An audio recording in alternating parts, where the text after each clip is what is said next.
Yo, what's good? We are back on a fine Thursday evening.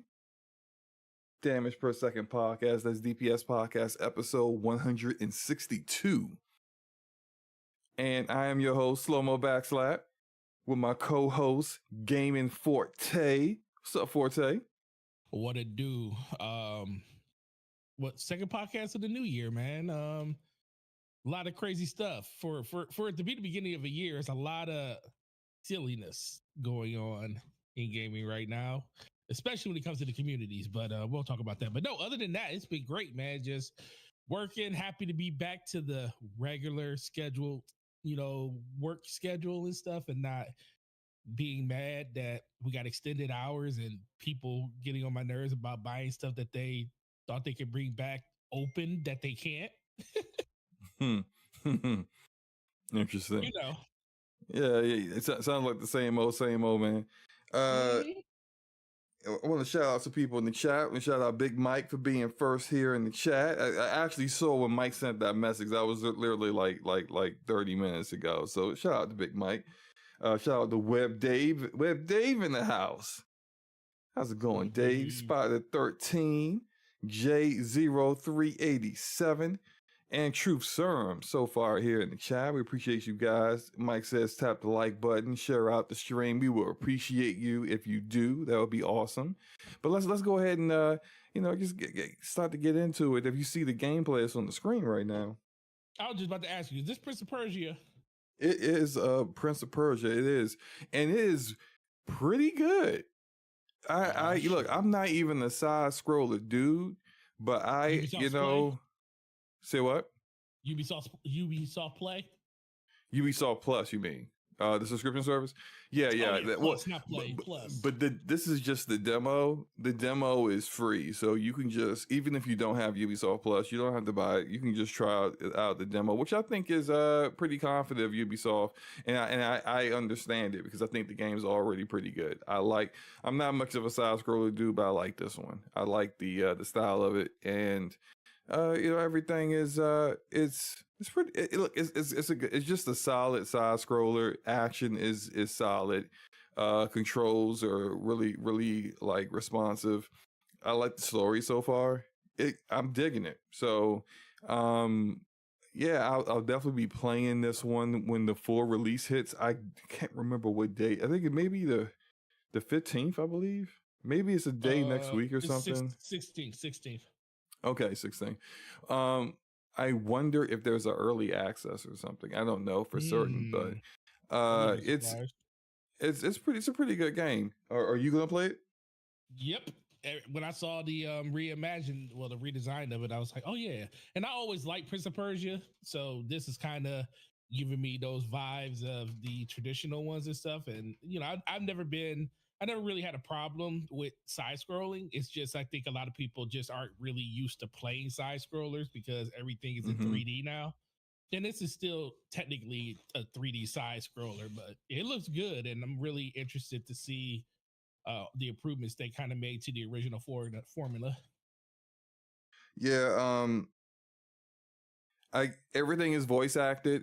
And look, you can look at my gameplay and be like, yo, what the heck is slow mo do? Look, I don't play too many side scrollers, okay? So like some stuff that's just like basic stuff y'all know to do. I'm just kind of like, where am I supposed to be going? But I do I do appreciate some of the elements that they have in there, like there's this whole thing with memory shards where you can kind of like, you look at the map and you can look at what places you've been and you can see a picture of that place to kind of give you an idea of where it is in case you get lost, that kind of stuff. Yeah, it's a pretty dope game. I like it so far. What's up? Fonz in the house. J Fonzarelli, Fonz Gaming in the house. What's up, Fonz? And Erodimus. You were definitely lost during that part. Oh, you ain't seen nothing yet, bruh. Go up.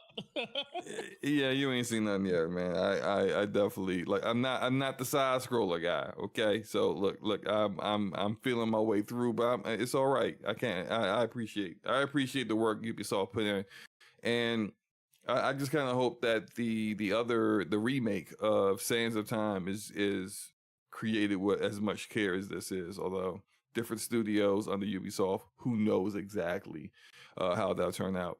Anywho, Forte, what you been up to? What you been playing, man? Oh man, playing Battlefield. I played a little Call of Duty last week. I jumped into Halo for a second just to see. You jumped into Halo and didn't come get me. What is I mean, listen, you were not feeling well, so I didn't want to bug you. Oh, okay. It didn't entice you with, entice you with jumping on a video game and then you be like, man, I'll play. Then I feel all bad that you all up and playing a video game when you should be in the bed sleeping. But I'll hit you up next time I play. I just jumped on for it was like an hour. It was actually fun. It's been a while since I jumped in there and played. I played some ranked matches and did pretty good. But it's definitely, you can definitely see it's a sweat fest over there because that's all the only people playing that game are the hardcore. Literally. Of course. That's all that's playing that game. But been playing that. Before I go any further, I have this drink here, and you can't see it because we're not on camera. Are we doing Hold on, are we doing advertisements? Whoever gave you that drink didn't pay us, so don't be saying no names. No, I'm not saying no names. I'm just pouring out a drink, pouring out some drinks. Unnamed drink. An unnamed drink to three of the oldest effers that ever coached in college or NFL. They all retired on the same day. Shout out to those dudes. Bill Belichick. Shout out to Bill Belichick. Shout out to Nick Saban, and shout out to Pete Carroll. They all decided to hang it up at the same exact time, and that's really, really cool. But that's all I want, because I don't want to turn this to no sports thing. But thank you. Yeah. But that's all. But that's all I kind of been doing is just working, playing video games, and I put up a YouTube video last week, and been diving down the gauntlet of college and NFL football. That's kind of been me for the last couple of weeks. It kind of gets like that with me around January because that's kind of all I want to do is just pay attention to that stuff. But outside of that, man, it's just been a good start to the brand new year, and looking forward to a lot of the stuff that's coming out in gaming over the next couple of weeks. That's it, though. What about you? What you been playing other than Prince of Persia beta gameplay or demos? Well, I mean, I've been playing more of the finals, and I'm not frustrated, but it's been a lot of like they keep making all these little tiny changes to the gameplay that is really kind of upsetting the meta. So I feel like I can't keep up. It's just like they made a change with the heavy and medium builds where they slowed them down because they were too fast, which it made sense to me. But then then they made another change to aim assist today. And it's just I feel like every time I play, there's I gotta get adjusted to something new they did. But I've been playing that. I beat Crisis Core earlier this week. Okay. Was it this week? Yeah. It had to be this week because we talked about it a little bit last week. Right. So I beat Crisis Core Reunion. Zach's a beast. The dialogue for Zach, not a beast, but I enjoyed the game, and now I'm on to Final Fantasy VII Remake for the third or fourth time. On which platform, sir? On PC, of course. I'm playing with mods. It's great. I got Barrett looking like the Master Chief. I got Cloud wearing his Advent Children outfit from the Final Fantasy Advent Children movie. I got Tifa wearing her purple dress from the Cornell Mansion. I got what else? I got Aerith looking like Sailor Moon. It's funny, I like that. It's just a little added, thing to. You post pictures of this? Yeah. So I got pictures on Twitter. It's just a little added thing to a game I've played already to kind of keep things fresh while also just enjoying the awesome combat of Final Fantasy VII Remake. So and I'm streaming it too on the DPS channel. So what you'll see is those streams throughout the next month or two as I go through Remake and Intermission on into Rebirth. I'm probably not going to stream Rebirth immediately because like the way I play games, it's probably not going to be very enjoyable when I'm playing it for the first time. But when I do my second run, my New Game Plus run, I'm definitely going to stream that one. But no, I've been playing that, and this is what I wanted to play the Grand Blue Fantasy Relink demo, but it's not available in my region yet. I keep checking PlayStation 5 and it's just not showing up. So I think probably I'll give it another try at midnight. Hopefully I'll have some gameplay for that next time I'm hosting again. But I mean, other than that, again, just playing the same old games. You already said what you were playing. You ready to get into this, or anything else you want to get off your chest before we start these topics up? I want to get off my chest that you're an amazing person. There you go. Let's go. Oh, God, you sound like my kid. Thank you. You know, that really you just gave me that's like the Puss in Boots, like what? Look that you just gave me. He's like, oh, my eyes just glazed over. I thought you was going. I thought you was going somewhere else with that for a moment. So I'm glad you said your full statement before that got really awkward. No. You got a dirty mind. I just want you to know that. I do, Forte. You thought I was going to say something that I didn't even say. Seriously, come on. I have a dirty mind. We don't. I know you're right. Okay. Anyway, look, let's just. I didn't say my mind ain't dirty. I just said you're just right there with me. That's all I'm saying. Anyway, let's get into this first topic. And this first topic is about, look, we're gonna get a little PC stuff out the way. I know some of you console guys gonna be like, ew, PC, I don't care. They're gonna be PC gamers in a minute.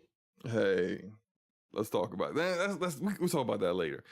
Nvidia CES is this week, and CES typically has a lot of like PC manufacturers of like CPU coolers, Intel and AMD with CPUs, and Nvidia with GPUs, basically PC component parts as well as like monitors and stuff like that. They show off what they are dropping for the next year. It's like, for that market, it's like their E3 for trying to make it make sense for the console gamers.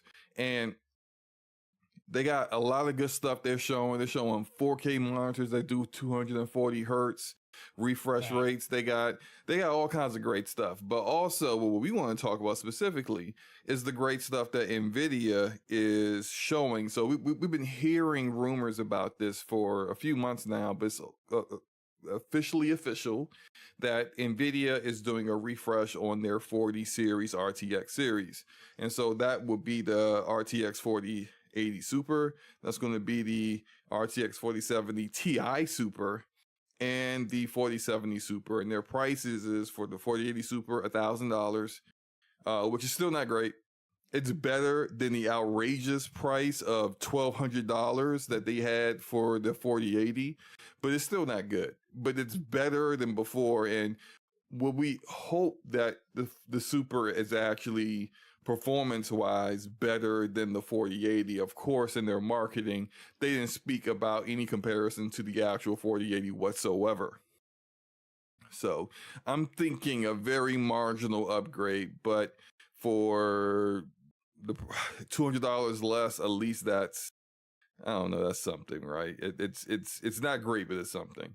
The 4070 Ti Super, which isn't getting a reference card, unfortunately, is $800, and I believe they said that one is faster than, like 2 times faster than the, what is this? Yeah, there we go. There's 2.5 times faster than the 3070 Ti, and that was also going to have 16 gigs of VRAM. And then there is the 4070 Super, which is at $600. And I think probably will be the one that will sell the most. Now, the releases of those next week, the 4070 Super will be released on the 17th, which is Wednesday. And a week later, the 4070 Ti would be released, and then a week after that, on the 31st, would be the 4080 Super. Forte, are you getting any of these cards? I was thinking about the 4080 Super because the $1,000 sounds a lot better than $1,200 to $1,300. But I'm also thinking, should I just wait till the 5000 series comes out? In another year? It's gonna be another year. That's what I'm kind of thinking. Now, I guess it really comes down to what game. Well, I already know kind of what games are coming this year, at least from a third party perspective. It mostly just comes down to what first party stuff comes in, what the overall what's names for those are going to be. The performance guidelines are going to be. Players asking us, what do we have right now? Player, I have a 3080 Ti right now, and Forza, you have a 3070 Ti, right? The 3070 Ti, yeah. Yeah, so he's got an 8 gig VRAM card. I got a 12 gig VRAM card. Yeah, so it's like I'm on the cuffs of needing one because everything's starting to jump up to 16 gigs. Yeah, 8 gig is not enough anymore. Yeah, it's not enough anymore. But it's like, do I jump this generation with a 4080 Super, or do I wait and get the big jump with the 5th gen when it comes out? So, but I also think if you go with the 4080, then you'll just kind of skip over the 5th gen, because I do think the 4080 Super is a more compelling price point. And it's kind of the same thing I did with the 2080 Super, because I really, if it wasn't for the fact that my 1080 Ti went out on me, I would have skipped the 2080 Super and went straight to the 3000 series. But I ended up with a 2080 Super, and that card actually did me very, very well up until I got the 3070. And the 3070 wasn't even on my radar. I just happened to find one that was at retail price during the COVID series, and I was able to get it. So I was like, you know what, let me pick it up now. Why it was so cheap, why it was not extraordinarily overpriced. So I think that's kind of where I'm looking at. It really just comes down to if there's a game that's going to push my system over the course of 2024 where I really, really need to get it, I'll do it. But I'm kind of going to play it by ear that way. Because if I can wait till next year, because, that's when they'll probably announce it during CES of next year, which is in January. If I can make it till then I'll be good. But if I can't, then I'll just get a 4080 Super, and then I'll just sit on that for 2 years and wait for the, whatever the next card after that comes out, or until they come out with another refresh. Another refresh of the 5 series like they're doing with this. So they come out with because normally they'll come out with the TI versions and stuff. I'm surprised they didn't do a TI version of the 4080, but I guess they kind of screwed themselves with the whole naming convention the first time around, and nobody's going to buy a 4080 TI from them because they're like, we don't even know if that's a real 4080. Right. Yeah, because they got caught with that one, which is I appreciate about the PC community, because the PC community will call out some foolishness. Right, exactly. Very quickly. When you call something a TI and we look at it, no, it was a 47. No, what was it? Was it a 4080? I can't remember what it was. Whichever card it was that they were trying to pass off as a 4080, and it wasn't a 4080. And we was like, that's a whole different die. Like, that's a whole different like card, period. Like, you're not going to call that a 4080 and then try to overcharge us for that. Right. Jay says, which games are pushing 4090 to its limits? I would say not very, very many. The 4090 is an amazing card. It's just, if you got a 4090, you don't need anything. You don't need nothing if you got a 4090 right now. I would say maybe Alan Wake 2 and Cyberpunk with path tracing turned on will push a 4090 to its limits. But that's 2 games.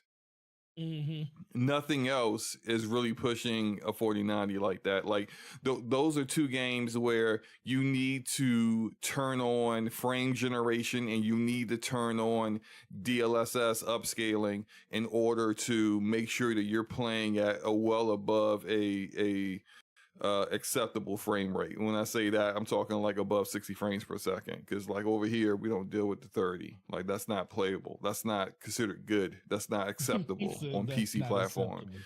So like yeah, anything over 60 is playable. But those two games are the only ones that I know that with a 4090 you need to turn on upscaling in order to make sure you can stay above 60 FPS, which Alan Wake 2 and Cyberpunk with path tracing. For myself, I want to either get, what I want is to upgrade to 16 gigs of VRAM. I want that, and I want frame generation. Although to a degree, I'm probably not going to use it too much, because I know with some games like the latency makes it kind of unplayable. But I want that 16 gigs of VRAM, and that means I'm either getting a 4070 Ti Super or I'm getting a 4080 Super. And so what I'm going to do is I'm going to wait till these benchmarks come out, because of course, as usual, us 10%ers don't trust what companies tell us. And that's going to be a theme that we're going to be talking about a lot more tonight, about trusting what companies tell us. Don't do it. How about that? But we don't trust what companies tell us. So like, even though you're looking at the graphic here and it's saying, oh, 4K full ray tracing for the 4080 Super. Okay. Oh, faster than a 3090 for the 4070 Super. Okay. Under 2 times as fast. Right. 2 times faster than a 3070 Ti. Okay. Thank you. Now, Gamer Nexus, go give me those benchmarks. Hardware Unbox, go give me those benchmarks of you comparing that card against other cards against the same kind of very high demanding games, because that's what I want to see. I don't care what Nvidia says. I don't care what Intel or AMD ever say about their products. I listen to independent parties do the actual testing, and they don't have any bones and they don't have any skin in the game. And then that's when I say, okay, that's worth it, and I'm gonna put my money down on that. So that's what I plan on doing. I might not get either of these. It all depends. It all depends. If I don't feel like it's worth the money, then I'm not going to do it. But it's really hurt. It's really hurt that EVGA doesn't, because I probably would be a no-brainer for one of these cards if EVGA still make cards. Yeah, look, blame that on Nvidia, because the EVGA. Yeah, EVGA treats their partners Nvidia treats their partners terribly, and EVGA had enough. Like, and it's sad because they were the best at making, partnered GPUs. Yeah, and they was like, this isn't worth it. Like, we barely get enough time to put one together. We don't know the pricing, and then when things go wrong or whatever, we're held accountable for everything, and Nvidia just washes their hands of it. It's trash, and Nvidia should do better than how they treat their partners. But it is what it is. I agree. Anything else you want to say about this before we move on? Nope. Sounds good. Hey, Forte, did you hear? Did you hear that there is another PlayStation game showing up on PC now? Did you hear about that?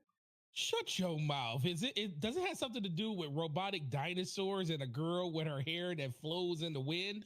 I think so. A little digital NyQuil. Kind of boring, but very pretty. Probably one of the prettiest games you ever seen. Yeah, that's the game. So Horizon Forbidden West is coming to PC. I don't know if they said their release date or not. I can't recall. It's coming It's coming sometime this year. I would anticipate, considering that they already showed the trailer for it, that this is going to be showing up before the summer. So somewhere in the first half of the year, this is going to show up on PC. I kind of don't do it. Look, hold on. Let me say this. Let me just look. Can I say this real quick? Can I say that you kind of want to buy it to test your? You literally going to boot. I just want to see it. Exactly. You just want. I just want to. This would be one of the most beautiful games ever. Period on PC. So was the last game.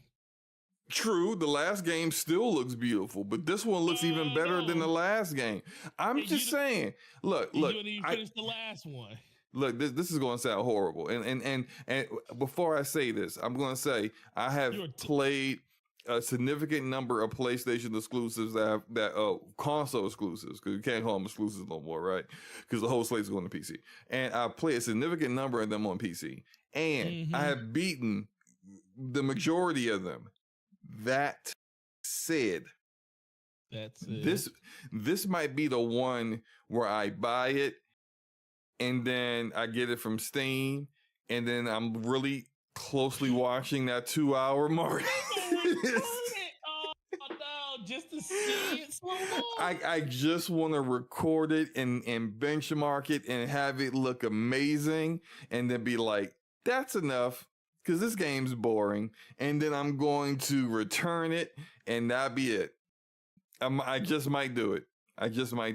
I'm contemplating. Am I wrong for that? Is that wrong of me? No, you're not wrong. I don't know. Are you? I kind of know the answer to this, but are you getting this, Forte? Did I lose you, Forte? No. Okay, my mic you went out. I said, are you getting this one? No. Why not? Why? I mean, it's a beautiful game. Why don't you want it? No. What's the problem? No, because I know I'm not going to play it.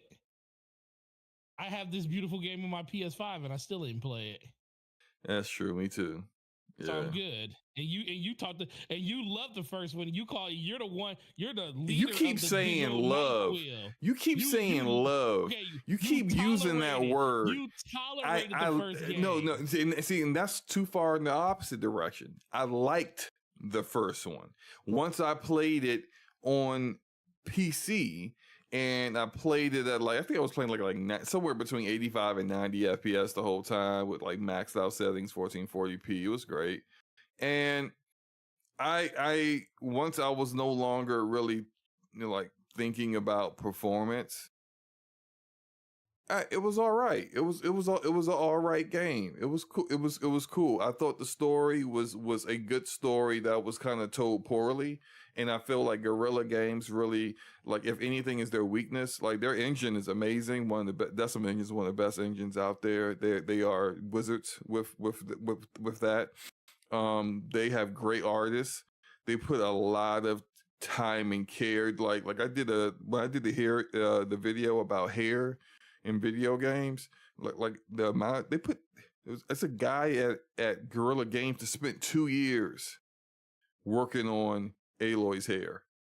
Like, that's how much time and detail and care they put into the visuals of the game. And I just wish that their narrative team put that much time and care into this boring story and this boring main character, because she sucks. She's a dead cockroach. There's no personality. So yeah, I'm probably not going to partake in this, but for the rest of our PC peeps, you want to play something that's visually amazing. Like, this is visually amazing. It's got all the bells and whistles. It's going to have Nvidia DLAA. It's got Nvidia DLS 3, 3.5 more than likely, since they really didn't say it there. But yeah, it's going to look freaking beautiful, and I might end up jumping on it on the deep sale just to play around with how it looks. But I appreciate Sony for giving us their content. It's much appreciated. You ready to move on, man? Listen, man. Who knows? I'll put it like this: I will not buy this game. Okay, I did the same thing. See, listen, I don't have a problem with saying that I am a fanboy of running specs on my PC just to see how good it does. But I also know, but this is the reason. You want to know the real reason I'm not going to buy this game? The real reason I'm not going to buy it at least day one, because I might end up with it at some point down the line. That might be some type of Steam sale or whatever. What is it on Steam or is it on Epic? It would be on Steam. It probably Okay, would so be it's on on both, Steam. honestly.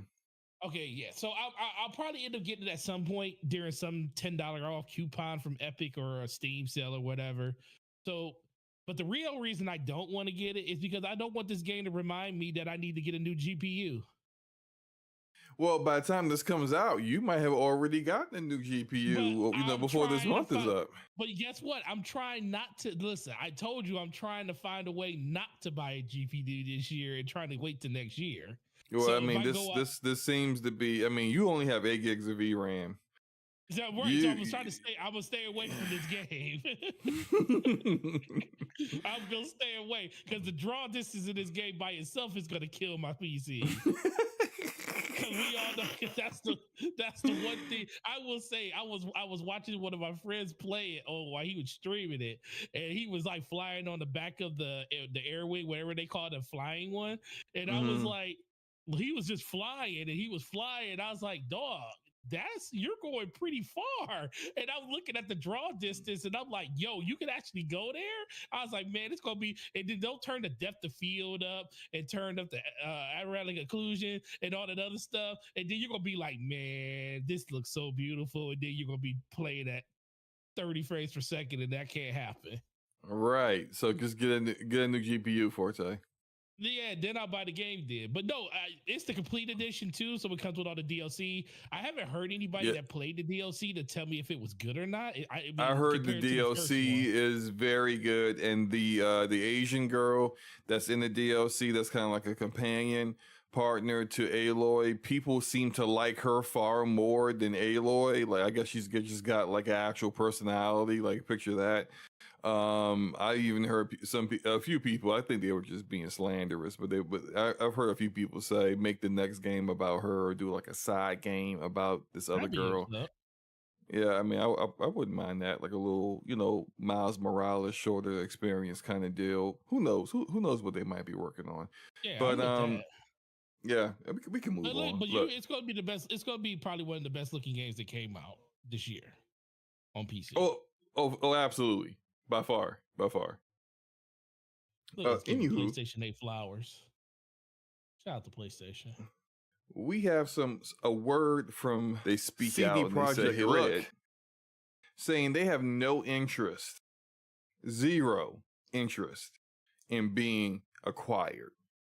And I wanted to bring this up because you and I tend to always like have these discussions sometimes when it comes to these studios, and they speak out and they say, hey, look, stop asking us.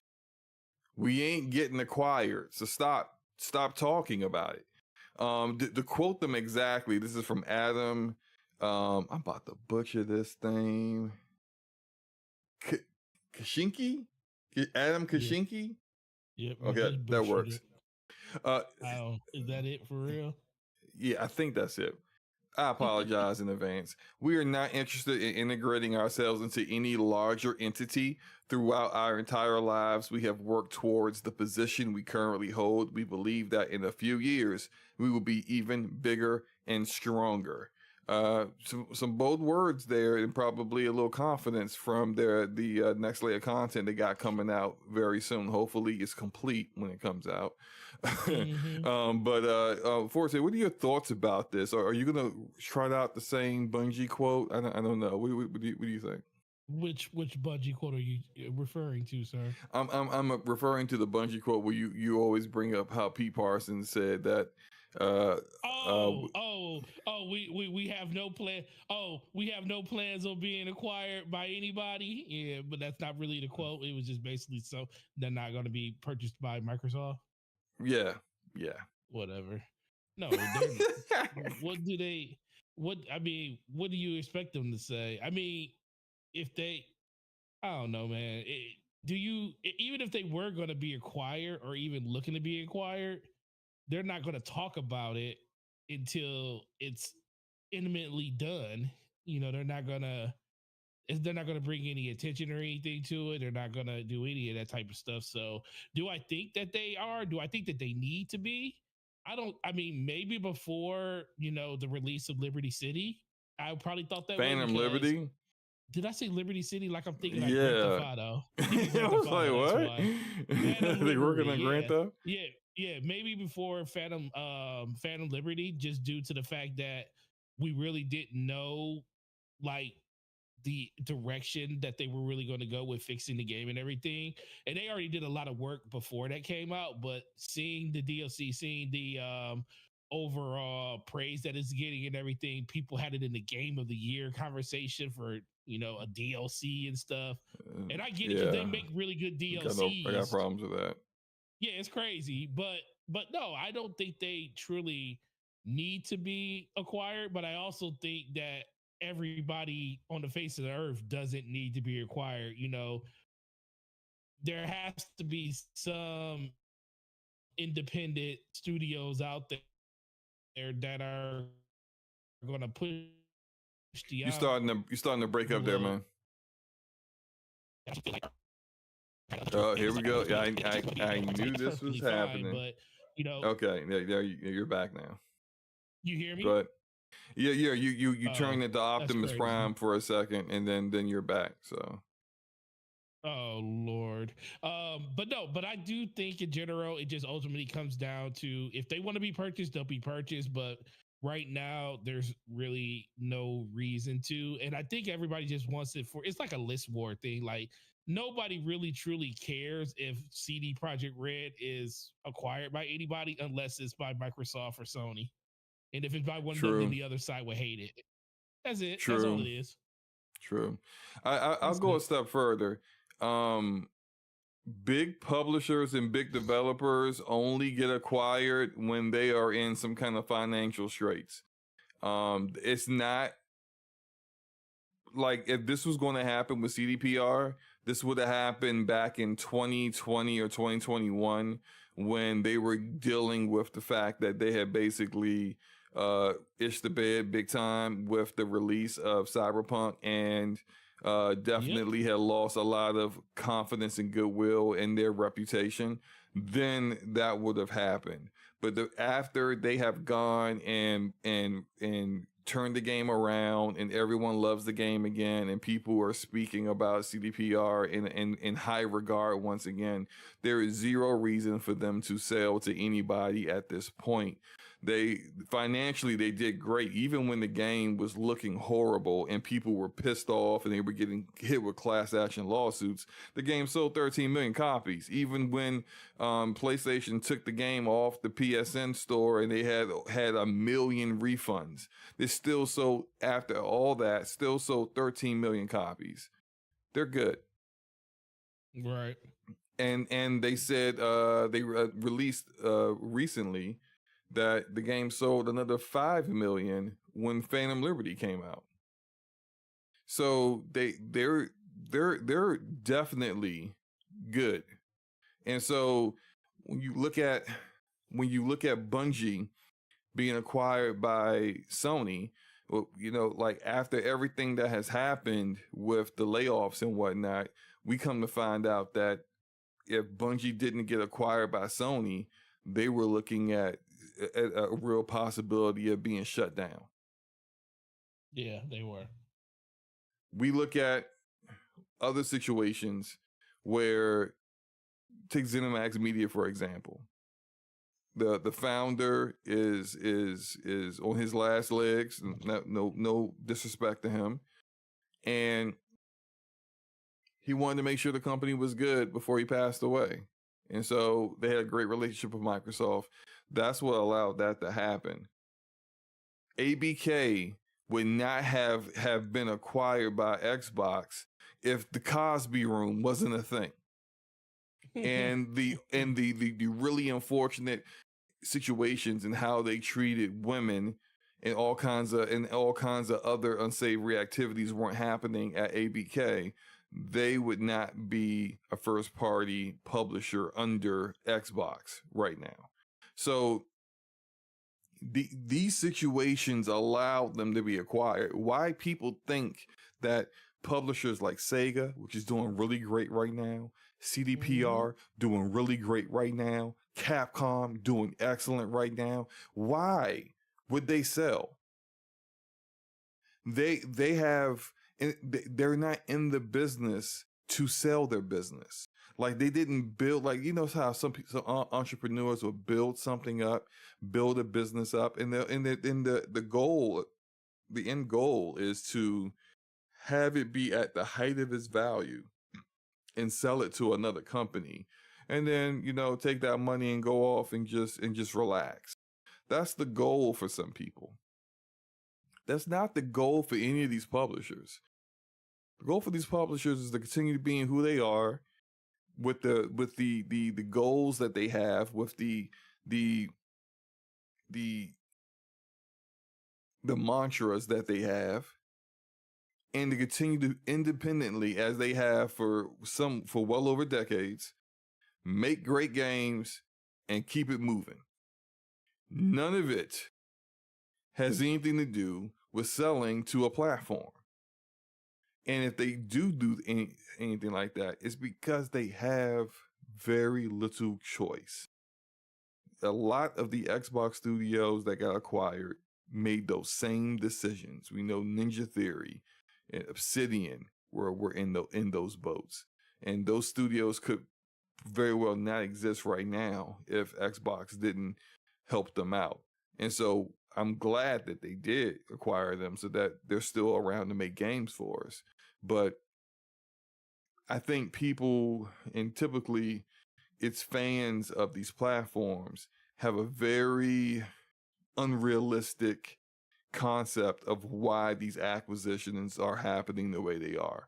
And that doesn't mean they won't continue to happen, because as we saw with all the layoffs last year, even though games are doing great and revenue was popping, they laid off people left and right. 10,000 people laid off last year in the gaming industry. That wasn't simply because things weren't great. They was popping. It wasn't popping enough for them to keep all those people, though. Exactly. So it's like it had to happen for them to keep the lights on. And so when you have to make those decisions, it's not going to be a shocker if some of these studios or smaller publishers have to make further decisions. We might see that with Embracer this year, you know. So I'm done speaking on this. Forte, what were your thoughts about it? No, in general, I think it ultimately comes back to, especially when it comes to CDPR, it ultimately comes back to first of all, like you said, I said in the beginning, they're not in trouble. If they were in trouble, was at the beginning. Mm-hmm. Second of all, they sold 12 million copies of a game that literally got that people wanted their money back, and Sony was giving refunds on their platform, and they still sold 12 million after all the refunds. And then people turned right back around when the game was fixed and spent more money to get back into the game, because they're a quality developer. You know, we may question the motives of the people that are at the top of the pyramid, right, and leadership, but we don't question the developers, because we know what they can do, and then they basically are batting 2 out of 2 right now when it comes to their games right now. But I just think in general, it ultimately really falls back on just everybody just needs to understand that it's not going to be a situation where everybody has to be acquired to, make games and stuff. I mean, it sounds good because who wouldn't want to have CDPR as a first party studio? I mean, but think about it. If it's PlayStation, would they make it exclusive? A lot of people right now, I think so. Yeah, yeah, would. Absolutely. If it's Xbox, you really don't know. We'll talk about that later. So at that point, like, what does the the purchase tag really mean? It just, in some people's eyes, it just means that you have the opportunity to put your games in more places. But then I'm also going to say, this game was already everywhere, so you're really not gaining anything other than just the just the overall revenue that they're generating. And if they're still generating revenue at that point to a good enough point, why do they need to be purchased? It's like the complete opposite with Bungie.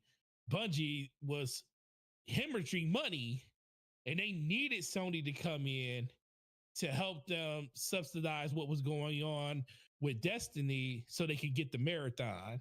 You know, they couldn't do it by themselves. And that's part of the reason why Xbox didn't, well, the rumors why Xbox didn't pick them up is because they did an assessment on them and they came back that they are basically bleeding money like crazy. And that's kind of what happens with a live service game. That's why you see so many layoffs.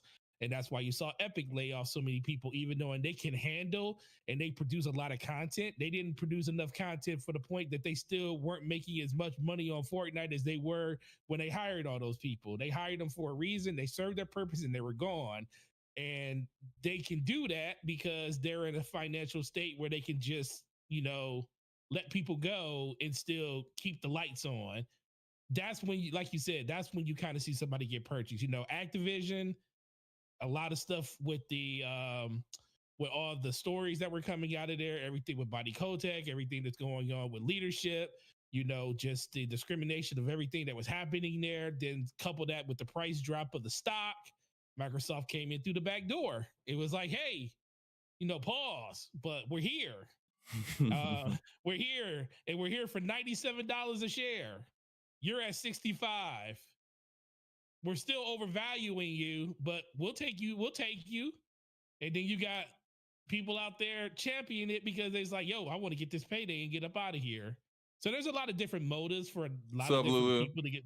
Yeah, shout out, right. I didn't want to say shout out to Lulu. Lulu got her. She got her golden She parachute. got the bag and she was gone. As soon as it went through, she was like, I am done. I am retiring. I have fought the good console war fight for about a year and a half. And she got up out of there. But guess what? Everybody has different motives. And, did Activision have to sell? No. But it was time for them to sell because the direction of the company was heading in. Anybody can do better than what they were doing. And Xbox just happens to be the one that was able to afford them to be able to do something like that. But not every studio is going to be in a situation like that where they have to sell. If that time does come for CD Projekt Red, trust me, they'll fall into the same category. They just don't need to do it right now. Right. Anything else you want to say on that? We can move on to a topic I think a lot of people are rubbing their hands on. Yeah, we definitely want to talk about that topic, but I do want to ask you a question before we get into the Xbox topics. So they announced, because I don't see it on your thing, and we ain't got to spend no more than a minute on this. Okay. They announced that Halo Season 2 is coming to Paramount. Oh my, yeah, I saw that trailer. That fool's gold of a trailer. That fool's gold. They showed the trailer. It comes out January 25th. No, February 8th. I'm sorry, February 8th. Slow-mo. They're doing the Fall of Reach. That's what I hear, and that interests me because Fall of Reach is my favorite book, and it's like one of my favorite Halo games.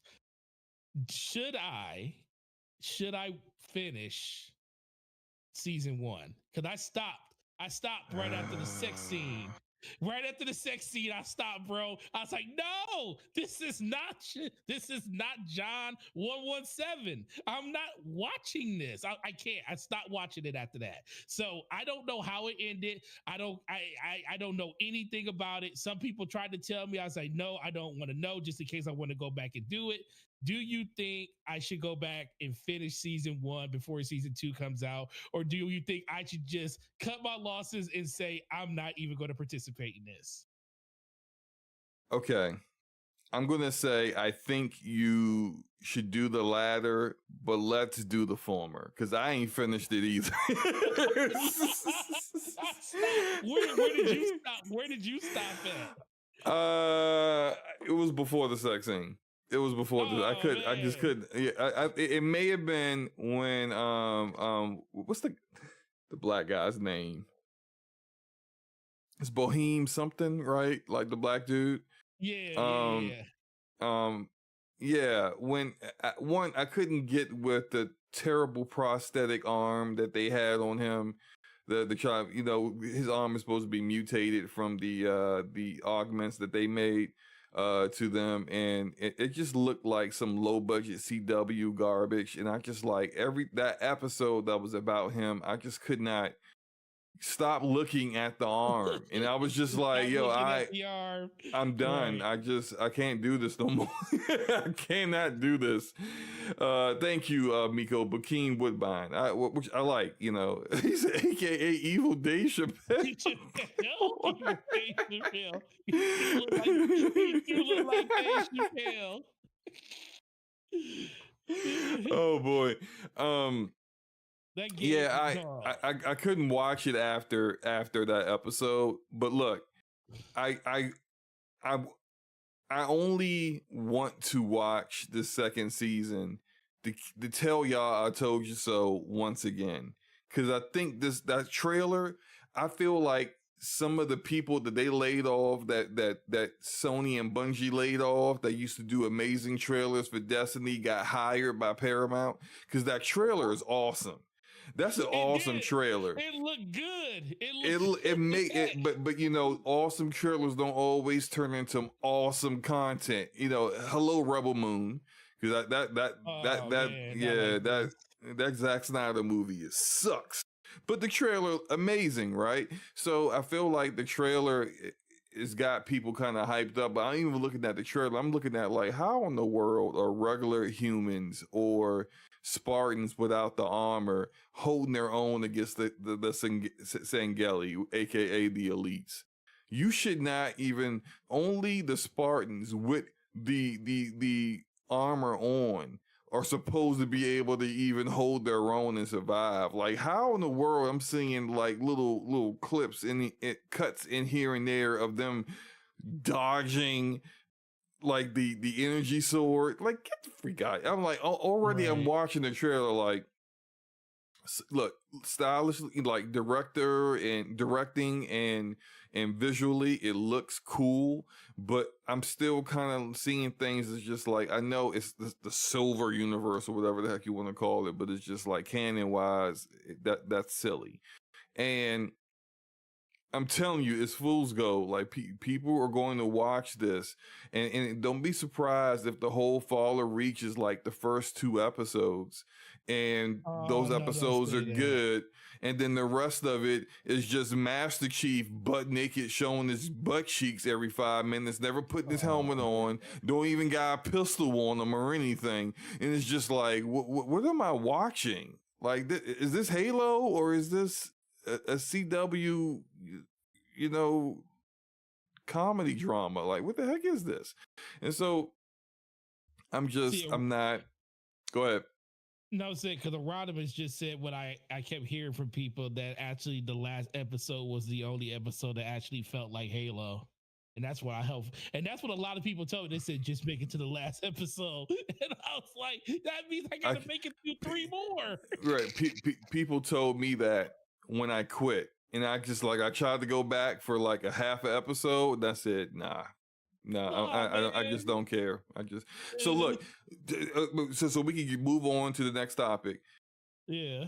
Let's try to watch it. Okay. Like we will, I will hit you up. I'm like, okay, I'm watching. I'll get caught up to the sex scene episode.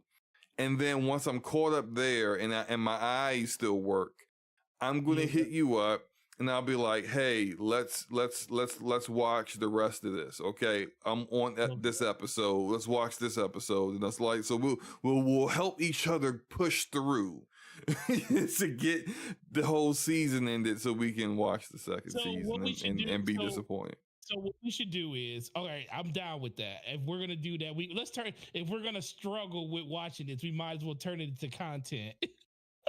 We might as well do that. So what we'll do is we'll finish it. You get caught up. The new season starts February 8th. What we'll do is the week before it comes out, the February 8th is, what day is that on? February 8th is a Thursday. So it's the second week of February. So it literally comes out on the day of DPS. That's crazy. All right. So what we'll do is the week before, so February 1st, which is a Thursday, we'll Mhm. do we'll do we'll do an impression, like our thoughts on this of Halo. Like we'll just do a topic on it because since we didn't watch it all the way through, we could kind of give like our thoughts on what we think we hope to see and what the hell they need to improve on it. Because guess what? A lot of people just forgot about this thing because it was so terrible. Yeah. Kind of out of Terrible. sight. And then what didn't help is that not too long after it came out, we got the Last of Us TV show, which, Yeah, not perfect, but very good. And I just saw either shout out to Storm Reed, who played Riley, yeah, in that she won an Emmy. she did. Yeah, and I saw very emotional, awesome. I love to see our Black queens,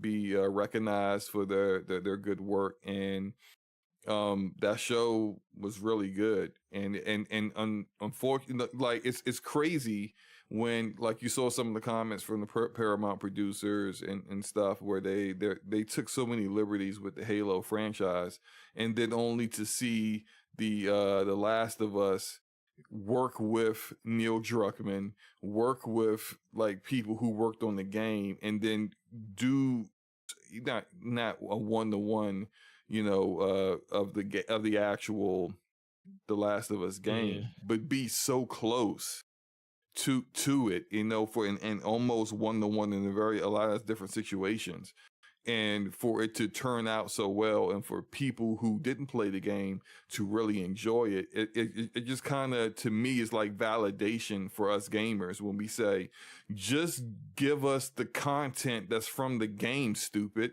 Like these Hollywood types that think they know better. Oh, it's just video games. Oh, well, you don't, nothing you've ever written or ever done has anyone in Hollywood, like any yeah, audiences, have felt like your content was awesome anyway. So thinking it's just video games, maybe some of these video games and their writers are better than you.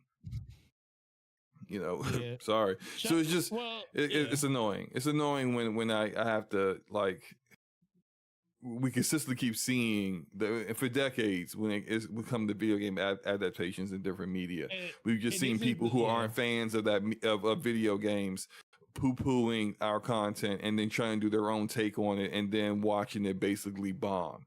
So stop doing that and just give us what the content's supposed to be. All right, Well, I'm off my and soapbox.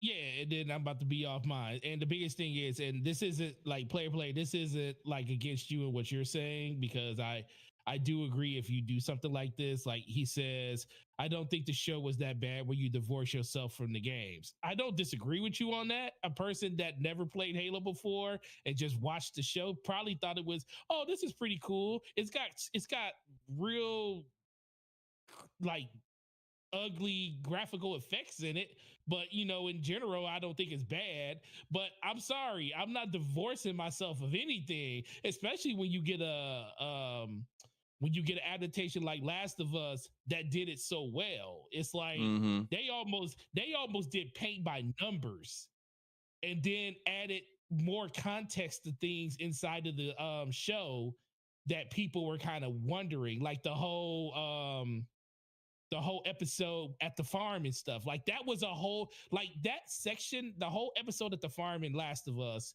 was something that literally takes place in 10 minutes in the game, 10, 15 minutes as you're passing through that area, and you kind of understand, Bill's, struggle and everything that happened there.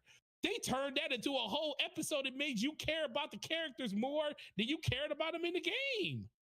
And I thought that was a really really good adaptation of that scenario and stuff, and I thought it was cool. Halo, Master Chief takes his helmet off. What the heck? Never did it in the game. You do it in the TV show.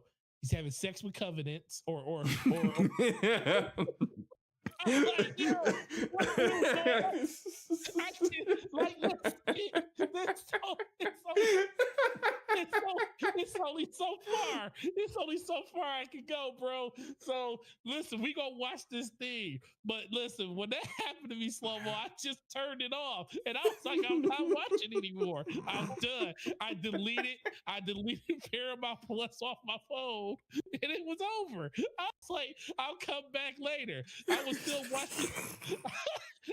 I was so mad. So I was so mad, bro. I was still watching Star Trek Strange New Worlds and stuff, because that's a really good Star Trek show. I was still watching. Yeah, I keep hearing that.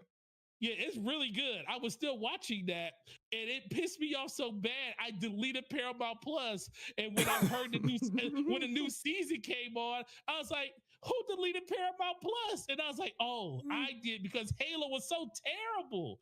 But oh my god, okay, that's it though. But that's how I feel about it. I think I mentally checked out of that show when there was a part. I think it may have been like the third episode where Chief goes to like a completely, like, a planet where they don't know if the Covenant's there. They don't know if there are hostiles there. He shows up at the planet trying to like revisit. I think it was like his home planet, and he was trying to unlock his memories of his past or whatever. And he shows up there in a warthog.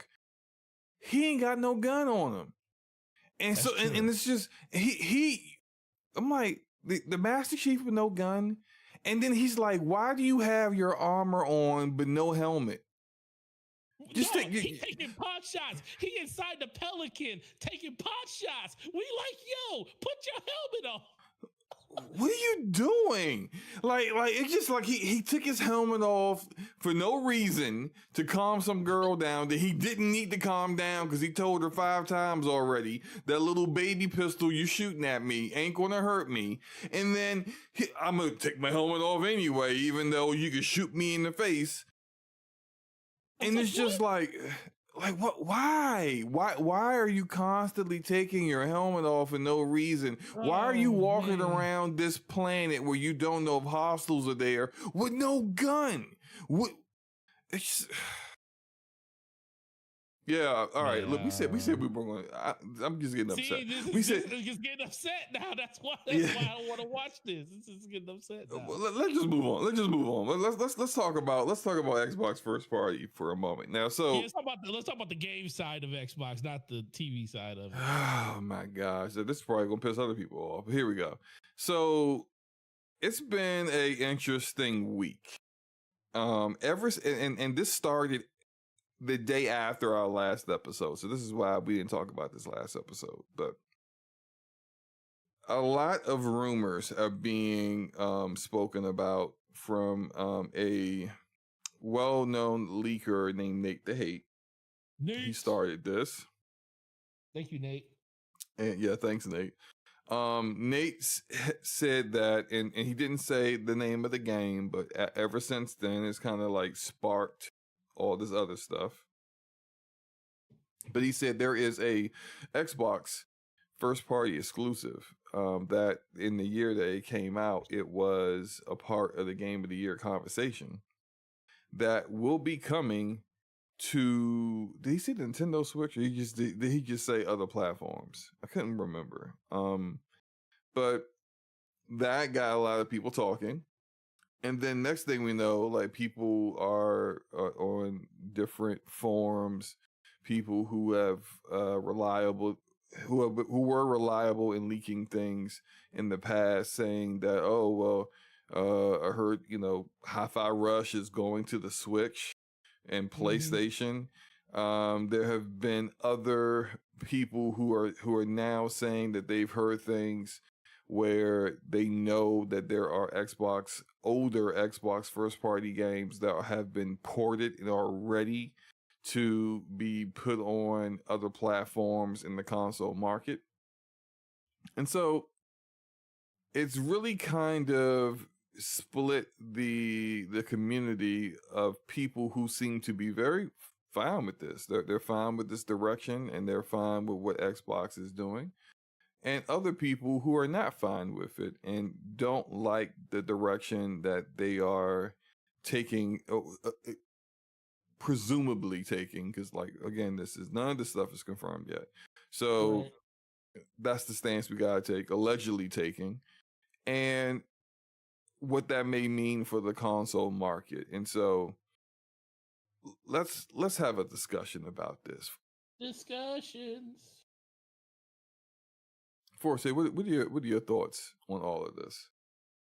Are we talking about just the overall games? With games being about those games coming. It's a nothing burger. Who cares if Xbox wants to release their games on other platforms? Who cares if Xbox wants to put their games on a toaster? Who cares if they want their games to be on a PlayStation, a Nintendo Switch? Who cares? You should, especially when as an Xbox gamer, all we've been doing is championing options. People just kept saying like more people can play games, more people can experience the games. I mean, I think some people forget what they said 6 months ago or 6 weeks ago or even a week ago. It's like we're championing the fact that Xbox is giving people choice, but when choice isn't in your benefit, a lot of people get upset about it. And I get it. It kind of devalues the console a little bit for people. And that's a real thing. But I also think that this is something that Xbox has been telling us for quite some time, ever since 2015 with Play Anywhere, starting with Quantum Break, that game being a day and date launch on console and PC. You know, that was the beginning of it. And then, you know, with Minecraft being a game that stayed multi-platform, and it's just a conversation that when you sit there and you think about it, it's to the benefit of what Xbox wants to do. It's not to say that Xbox can't survive on their own. It's just that Xbox is finding a different way to compete, and their competing is through software and services. And the best way for them to do that is to put their games in as many places as possible. First, it was the wherever Game Pass exists. Now it's like, let's get these games wherever we can get, you know, a chance to put them. And there's nothing wrong with that. It just ultimately comes back to, I think people truly just are a little upset that their favorite games are not exclusive to the platform that they care about the most anymore, or that will become the case. But I also would tell people, like, the biggest thing that you should be caring about the most is, are you still able to play these games the way you want to play them? Is your enjoyment being taken away because those games are not available on the platform, only the platform that you persist and want to be a part of? And if that's the case, what is the next step for you as a gamer? Because I don't think that it shouldn't be something that you should be afraid to be like, oh, I want to play these games the way I want to play them, but Xbox is giving me options. You can't have it both ways, the way I look at it. So that's kind of how I really feel about it. It's just a big circle jerk, honestly, and people kind of just want to live off of the things that they said last week versus the way that it's going now. And I keep telling, and this is the last thing I'll say. People say with Sony, I remember telling people this a long time ago. I was like, if Sony let Xbox put their games on PlayStation, would Xbox do it? It's a resounding yes, because Xbox wants their games everywhere. Everybody kept saying, yeah, Xbox would love to have their games on PlayStation. They would love to have their games on Nintendo. But everyone, but hold on. They Hold always say. But go ahead. Yeah, they always say that because Xbox, it was always couched upon in the confines of, if Game Pass is on those platforms, then those games would be there. Because what did Phil Spencer say at the ZeniMax Media Bethesda Xbox? He said our games will be available where Game Pass exists. Right. And if these rumors are to be true, none of these rumors say that PlayStation or Nintendo are allowing Game Pass on their platform. Yeah. But I always tell people that is matter. A contradiction of what was told. Well, listen, plans change all the time, literally all the time. If your competitor isn't allowing, okay, put it like this: if your competitor isn't going to allow Game Pass to be on their platform, it's not like you're not putting your games on a third-party platform like PC. You are putting them on PC. You have a better grasp of that ecosystem because you have the operating system, you have a Windows store, so there's multiple ways for you to buy it. But I also think putting your games on PC, a lot of people didn't think Sony would actually let them do it. Like I even remember talking about saying, hey, if they were just to put Halo or some whatever game on PlayStation, would that be a bad thing? And people was like, no, that'd be a good thing. But PlayStation would never let it happen. PlayStation wouldn't want Halo on it. They wouldn't want a competitor on their system. It looks like that's kind of changed. And that's kind of changed across gaming in general. PlayStation at one point would have never put their games on PC. They always believed in putting their games on one platform. Even Nintendo, they haven't went completely full board like Xbox and PlayStation are doing, but they said they would never have a Nintendo property off their platform. And they even got a Nintendo property on mobile. They with Mario Run and stuff. That was like their first foray. Now they haven't done anything since that, but that has been something that they have kind of done. So I just think people, when you sit there and you think about it, it's not that you really don't care. It's not that you really care that the games are on another platform. It's just that it's a narrative that everybody's been championing for the longest, that Xbox got all these different things, but now it seems like PlayStation, Nintendo's are going to be able to get those things too. So you as an Xbox gamer aren't going to be as special. And that's true to an extent, but I will also tell you. Oh no, that's more than true than an extent. If you are an Xbox only gamer, you are to them.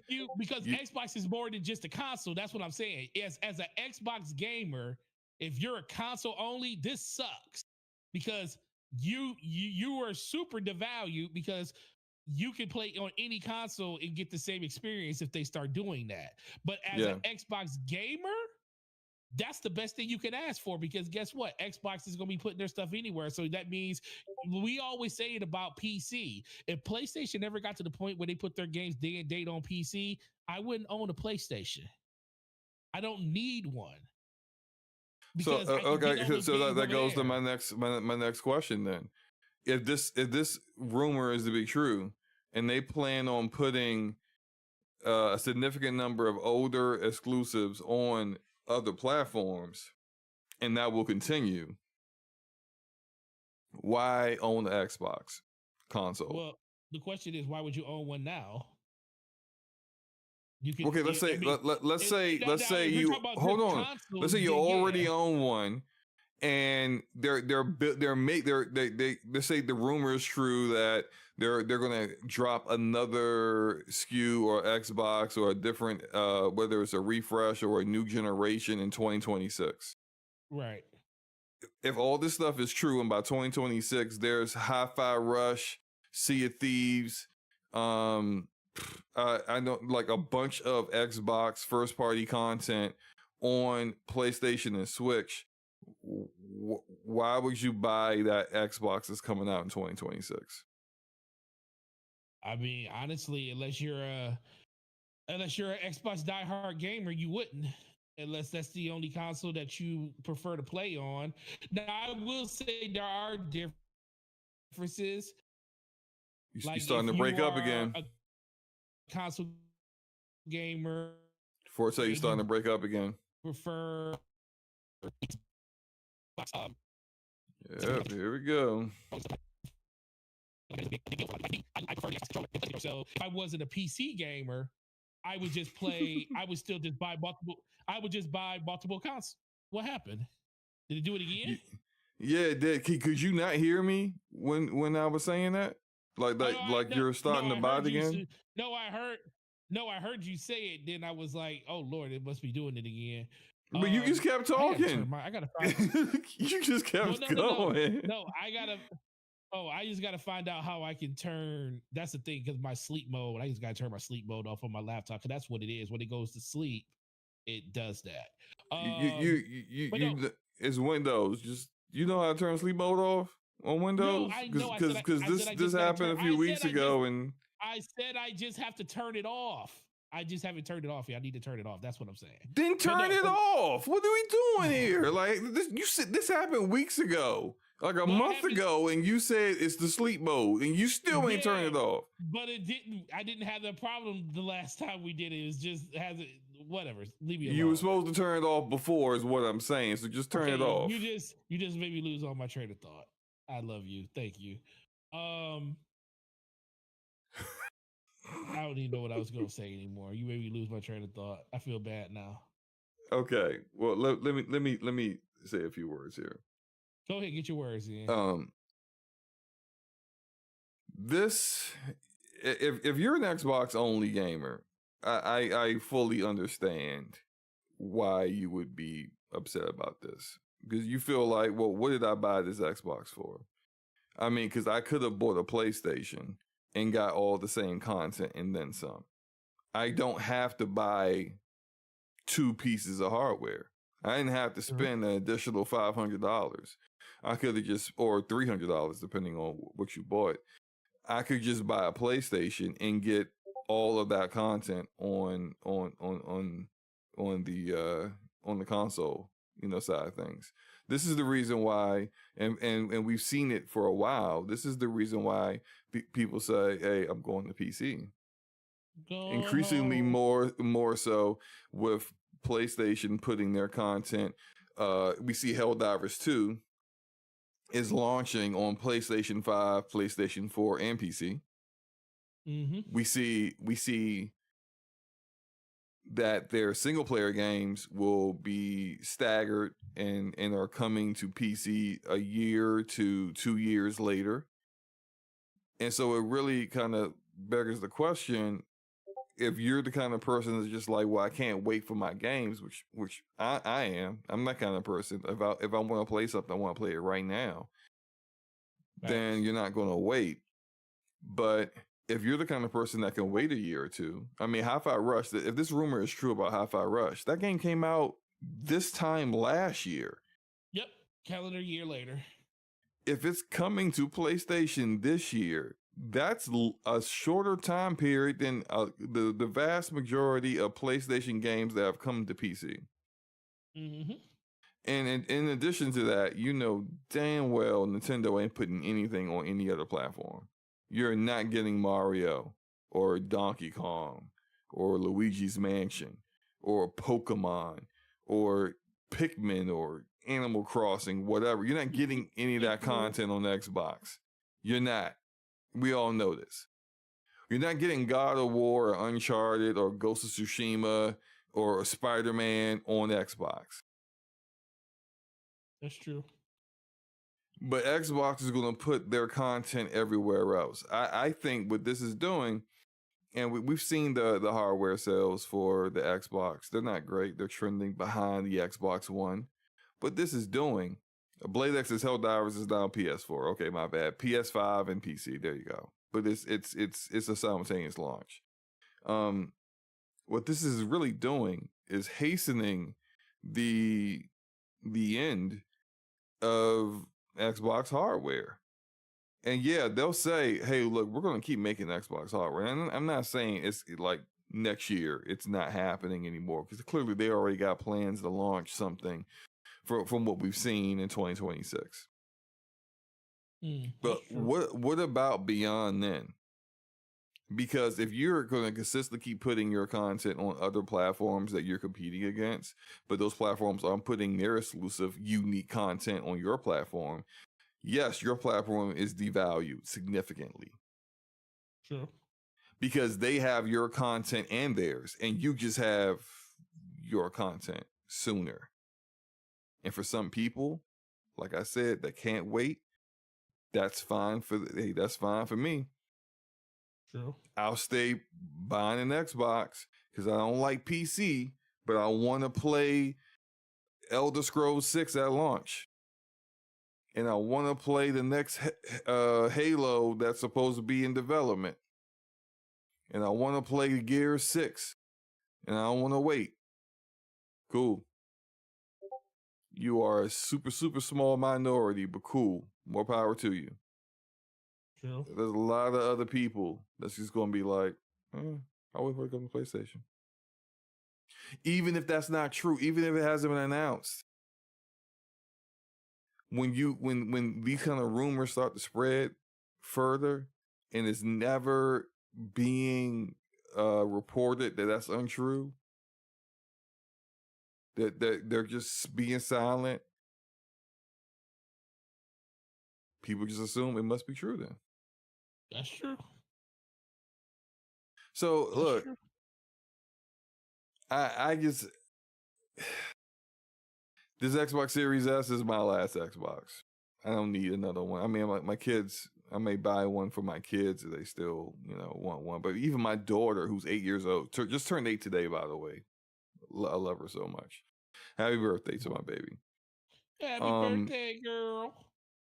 Even she asked me for a PC. And I was like, at 8 years old, I kind of feel like building you a PC. I don't feel like that's the right time. I don't think you're quite old enough for that yet. Even though she's super mature, she's like 8 going on 30. She's still an 8-year-old girl, and the internet's the internet, and yeah. So I'll build her a PC in a few years, but not now. But basically, when the next Xbox come out, she will be 10, 11 years old. And I might have built her a PC by then. So she's probably not going to want an Xbox either at that point. And it's just the way these younger generations are now, they don't consume gaming the way we consume gaming. You look at the way, you look at this, like our community of gamers and the kind of games that we play. And I play Fortnite. But I know a lot of people in this gaming community don't play Fortnite. But Fortnite's one of the most popular games in the freaking world. It is. Like people think that are so insulated in this community and think that only the games that we care about in this community are the only games that are really popping like that. We're niche. And we're not the majority. The majority of gamers, the most played games, we see this on a monthly basis from MPD. The most played games on all platforms are all the same games. Call of Duty, Minecraft, Fortnite, Roblox. You see them on every platform. And on PC, you see a few different games on PC because those games are exclusive to PC. It's League of Legends, Valorant, CSGO, exclusive to PC. And so I just look at all of this stuff going on, and I kind of wonder, and I said this about, I did a lunchtime with Slow Mo on Monday, and you and Enrique joined me. Shout out to Enrique in chat. And I said this about Xbox because there were people who felt, well, this has to happen because the console market is shrinking, and they gotta do what they can to survive. There's no more sales out there for them. No, I disagree. I disagree about the shrinking. You can say it's stagnant for certain. You can say that. But I also disagree about that stance for Xbox because clearly I think when the Nintendo Switch is about to at some point this year hit the sales mark of the most sold console in console history, when the PlayStation 4 sold like 120 million consoles and the PlayStation 5 is currently outpacing it. Doesn't mean it definitely will, but it's on track to outsell it. Right. And your Xbox is trending behind your worst platform, the Xbox One. You have zero grounds to say the market is tapped out. It ain't tapped out for you. It's tapped out for them. Right. For you, like it makes sense that PlayStation started putting their games on PC. They want to make more money. And it's hard for them to make more money in the console market more than what they're making right now. You, on the other hand, don't do localization. When I say you, I'm talking about Xbox. You don't do localization. You don't market your platform in non-English countries. You don't have any presence in those countries, and it's also due to your brand not being as strong, but it's also due to you not even trying. You have gamers in other countries that beg you to localize your games in their own native language. Why are you selling content and selling hardware in other countries and make it so that they can only consume it in English? Do you want them to be gamers or for you or what? When you don't market and you don't spend the time to make sure that your platform is on even ground with your competition, of course you're going to lose. When you have content, games that the people, the demographics of the country like those kind of games, but you don't market them, of course you're going to lose. Right. So this is your fault. And you could do better. But in order for you to do better, you gotta get out your comfort zone. True. You need to hire some people that understand the markets that you tried to put your platform in. You need to spend some money in other areas that you made that feel comfortable spending money in. But the whole idea that we can't do better than this. Oh, you could, but you won't do better until you decide to do differently. Enrique in chat says slow-mo, the console is the priority for them. Yeah, but I'm talking about the root of it all, Enrique. Why is the console not a priority for them? Because they got a loser mentality. It's not a priority for them because they feel like they can't win. They can't do better than what they're currently doing, so they're not going to do better. Now it's not a priority.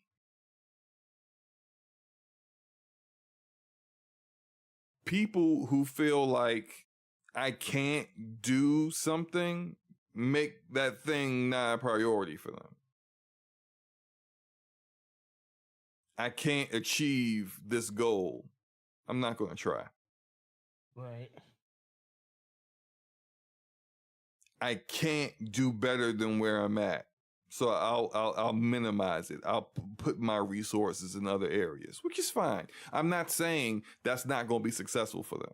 But what I am saying is that the entire mentality that we couldn't do more, like it goes back to what Phil Spencer said on Kind of Funny when he said if Starfield was an 11 out of 10 game, which it wasn't, but if it was an 11 out of 10 game, it still wouldn't get people to give up their PlayStations and get Xboxes. And my thought process was, maybe they wouldn't give up their PlayStations, but maybe they would just buy an Xbox as well. Yep. But the mentality is that we can't get people to buy Xboxes, and it's not because of us. It's just for some reason they don't want to buy Xboxes. That is loser mentality. And you're avoiding looking in the mirror and wondering why that is the case. It's pretty freaking obvious. Look at what your competition is doing. You're not doing what they're doing. It's pretty damn simple.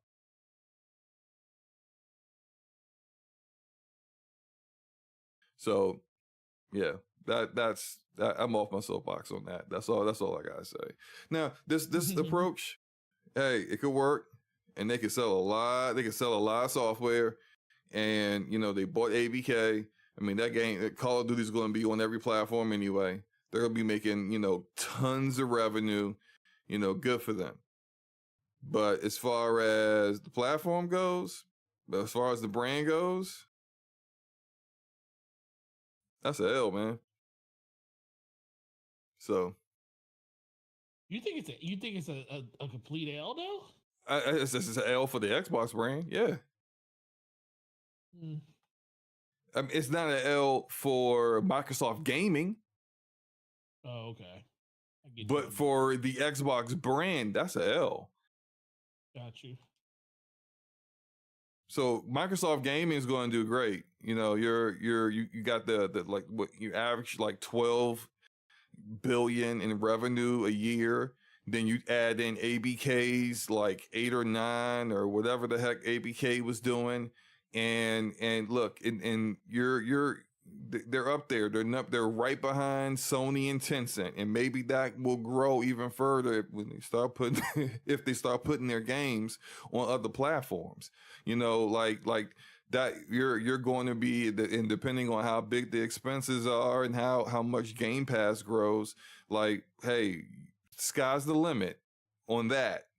But doing this move is basically just putting a bullet in the head of your console and letting it just die a slow death.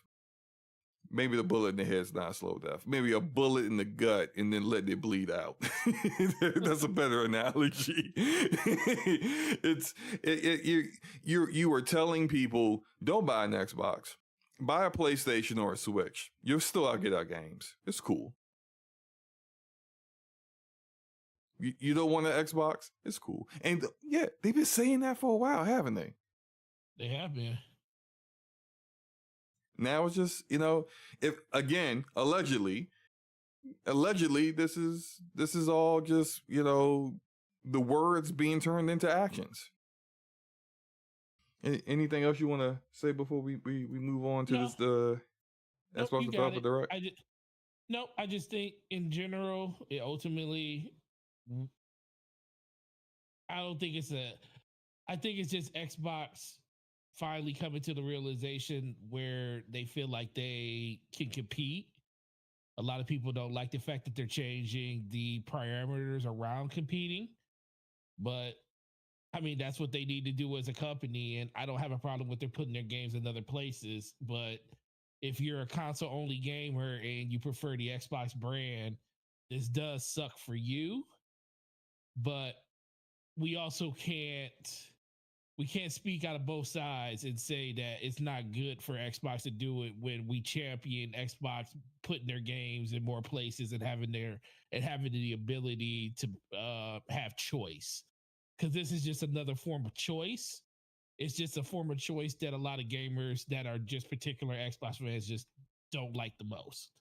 But it is what it is, though.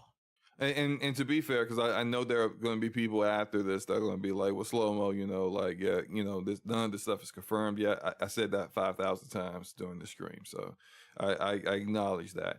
There are going to be people who are going to tell me, hey, look, let them come out and speak on this at some point. Because literally, I'm not a leaker and I'm not connected, but I know a few people who are, and no one has told me this is complete bunk. Like when this stuff kind of thing like comes out and people are like, man, don't just ignore that, man. Like for example, there was a quote unquote leak from BioWare earlier this week where they were saying, and I got somewhat excited a little bit because it was saying there was going to be a Dragon Age Origins remake, and you know Dragon Age Origins is one of my favorite games, and a remake of that. I know my heart skipped a beat. I was skipping around my house. I was like, yeah, let's go. A remake is what I wanted. And then I thought for a second, I said, oh, wait a minute, hold up. Didn't after the Mass Effect Legendary Edition came out and it did well, people begged for a Dragon Age Origins remake and they said that wasn't in the cards? Mm-hmm. Did something change? Or maybe this is fake? Then I started looking at the leak for in detail, and I'm like, some of the stuff in the leak didn't make no sense. Like it was talking about for the new Mass Effect, the key villains would be the Leviathans, and I'm like, you mean the extinct race Leviathans? Those are the key villains? That would be pretty stupid. But new BioWare ain't as good as old BioWare, so maybe they into stupid. But then, unlike this Xbox situation, Mike Gamble, the project lead on the new Mass Effect game, tweets out right under this massive leak, quote unquote leak, Leviathans, really? And that's all he said. That is all. Which told people, man, this ish is fake. But all I'm hearing is, hey, Slow Mo, they got some plans. Let them explain it. Let them cook. It's not as bad as it appears. Let them cook. If that's the case, you should have been speaking a lot more sooner than now. If that is the case. When you let things fester on half truths or semi true, or it's true but not like how you seem, it's the same thing I said with like factions with Sony. Every time something came out about factions, it wasn't Sony saying it, it was a leak. And the leak was always doom and gloom, worst case scenario, and everyone be up in arms. What is happening here? What are y'all doing? And then they would come out with their own statement to try to pretty it up, you know, something PR, very PR friendly. But the end scenario is still, yeah, that leak was true though. you just didn't want it to be said the way it was said, and you didn't want us to know it when we knew it. That leak was true. So look, I think there are some people who are still in denial of it, and allegedly, you know, the alleged leak, and it's just, this is the direction they want to go. Mm-hmm. So you have a choice. You know, you want to continue to play your games on the least, the hardware with the least exclusives and the least support, and even the platform holder keep telling you that you know, we don't care where you game, we don't care where you consume our content, or you can get just as many games and more elsewhere. It's up to you. We're open here in PC. Our doors are never closed, huh? Right, exactly. Doors are never closed on PC. All right, you ready to talk about this Developer Direct? Yes, sir. All right, so Developer Direct is going to be on the 18th and wait, hold up. Yes, the 18th, which is a week from now, which is before the next show. So we'll definitely be talking about what we see on from the Xbox Developer Direct on next week's DPS. That said, we have 4 games that they were discussing, and it appears as if all 4 of these games will be released on Xbox Series X, Series S, and PC for now this year. Just those platforms this year. I like how you said for now. I gotta kind of throw that in there now, I guess. But for now, those 4 games is Aria History Untold, which is a strategy game. I don't have a trailer up for that because I didn't record it because I wasn't all that interested. But still, you know, I think, look, if I like strategy games, I'm just not in the mood for them right now. But if you're into strategy games, you might really want to jump on that. Hellblade 2 Senua's Sacrifice is going to be there, and I wouldn't be shocked if we got a release date for that. I kind of feel like that game might launch before summer. It's going to be a problem. Yeah, it better be a release date. But I kind of feel like, and let's just kind of talk about Hellblade while we're on that topic. I kind of feel like we're probably going to get a release date for it. And I kind of feel like that release date's going to be like April or May or something. Like, I feel like it will be released before the summer. What are your thoughts on Hellblade? So I do agree with you on that. I do think that game could be, either that game is going to be the spring game, which will be March, April, or it's going to be the September game. I don't think it's going to be like October and November. I just think I think all keys are coming out that it's going to be the first game that releases. Because I do think that game, a lot of people been thinking about that game coming out late last year, but they ended up coming out with Starfield last year. And I also thought, remember when we talked about this, matter of fact, last year, when Starfield got delayed, we talked about, we said that's going to affect the whole release schedule for all their games, because they're not going to release two big games like that. Like they released Forza, but they did the same thing with Halo. They consider Forza like a additive instead of like one of those primary games, because they know it's a game that not everybody will play, but there's a subset of people that will just play just that game. So I was saying Hellblade could have been last year, but since they pushed a Starfield out and they pushed it to last year towards the end of the year, that put Hellblade being the game that comes out the beginning of this year. So now that I think about it, I do think that game's going to come out in March. In April at the March, absolute early April at the latest. I would say May might be the latest. I kind of feel like if they have a release date for Hellblade, it's definitely going to be, because if I recall last year, the way they had 3 games that they had Redfall in May last year, right? Yeah, and I believe they gave us a release date for Hellblade at the developer direct. Someone correct me if I'm wrong. But they didn't have release dates for Forza Motorsport, and they didn't have it for Starfield wasn't even there. And so they had the whole thing for Starfield in the summer June showcase, and then we didn't get a release date for Forza until much later, I believe. So maybe at the June showcase or later, but it wasn't at this developer direct. So considering all 4 of the games are supposed to be there, we know the most about Hellblade. And so it would make sense if we're going to get a release date, we're going to get a release date for Hellblade, and that would be like how Redfall was a May game. Hopefully this one performs way better than Redfall did as far as critical and commercial success. But it would make sense it's in the spring.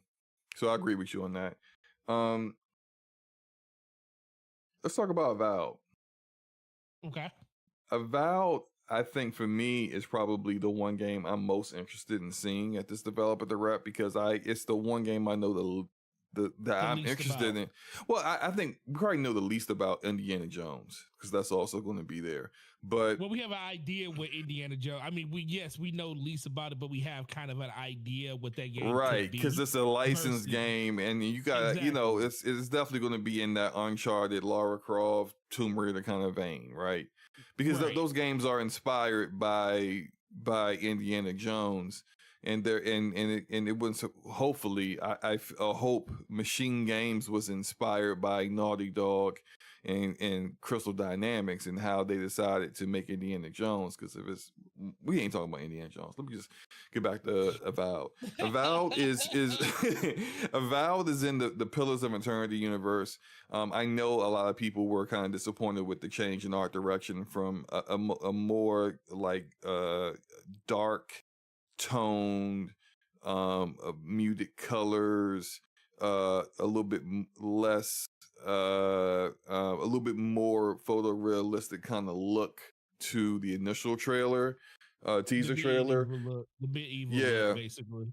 Right, to what we see right here, which is a little bit more colorful.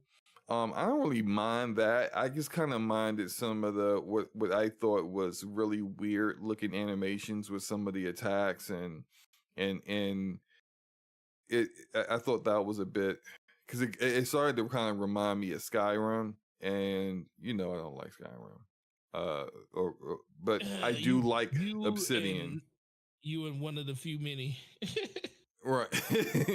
But I do really enjoy Obsidian. So I'm still really interested in this game. So I want to kind of see them kind of break down the systems, the RPG systems, how the world works, how what the premise of the game is, the plot and stuff. I really want to kind of see where that goes. And so to see whether I'm super interested in that. I think this will be their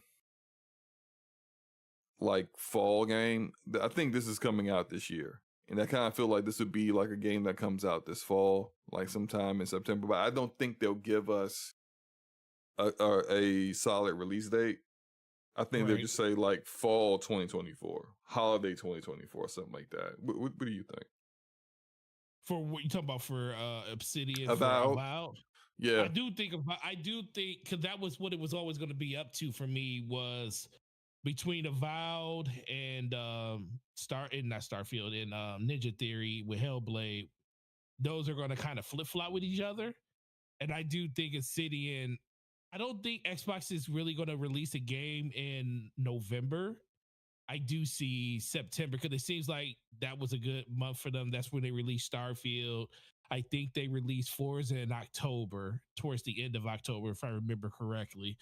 So I don't think you're going to go low further than that. And the best time in my opinion, the most time probably to release would be September, if Ninja Theory with Hellblade comes out earlier in the year, mostly due to the fact that, especially with Xbox owning Activision and Blizzard, do they really want to have something out around Call of Duty? Because now, ever since they acquired them, they see 100% of what that game does during that time of year. And this is going to be the first year that they can actually market Call of Duty for their platform in over a decade. So I can definitely see them, depending on when the new this is going to be a Treyarch Call of Duty, right? Yes, it's supposed to be supposed to be like like a Black Ops. It takes place, I believe, in not the Cold War, but it's another Black Ops game, basically. Yeah. Okay, so they will know the release date before anyone else, and they're definitely going to try to craft their other games around that. So Call of Duty sometimes it's like October, November-ish. It's always the end of October, last week of October, first week of November. That's the latest. So yeah, I can see them, when it comes to Avowed and Indiana Jones, wanting to release them sooner. Indiana Jones is going to be summer. I think Indiana Jones is going to be over the summer. Yeah, I can see that, because look, even though this is a licensed game, we gotta keep a buck about Indiana Jones. The last two movies bombed. Ain't nobody really checking for Indiana Jones like that. The IP was popular in the 80s, okay? The 80s. That's 40 years ago. Almost 40 years ago since this movie came out. The lead actor is probably has a catheter to keep himself from peeing on himself. Like, he's that old. We are not going to talk about. I'm just saying. Harrison Ford is ancient. You know, the national treasure. Leave him alone. He need to be in a museum like a national treasure. He played a president that flew a plane. Yeah, that was about 30 years ago. Anyway, look. That was a good movie, though. I don't think that the expectations as far as sales or as impact on Indiana Jones is as high as, say, what Blade is. So it wouldn't surprise me if that's a summer game, and then Avowed is like September. So yeah, but I'm looking forward to Avowed. And about Indiana Jones, let's discuss that real quick, because I want to talk about what I expect from it. And I can't look. I know Machine Games all their games have been first-person perspective shooters, the Wolfenstein games, and they're very good at those. And I think what they're underrated at is their stories, and the stories are very good. Even though they're a little goofy, they're a little crazy. You know, some of the stuff that happens in Wolfenstein games is so unrealistic. It's just kind of funny, but still, it's an entertainment. It's entertaining. That said, they can't be as creative as they want to be when you're working with a Disney IP. There's going to be some guardrails there. There's going to be some areas that you can't go, and that I still don't think that's really all that much of a concern. I think what more of the gameplay is what I'm concerned about. I think this is a game that should be in third person perspective. And I'm not saying that Machine Games needs to make a they need to make a clone of Tomb Raider and Uncharted. But I think, like as I said earlier, those games took inspiration from you.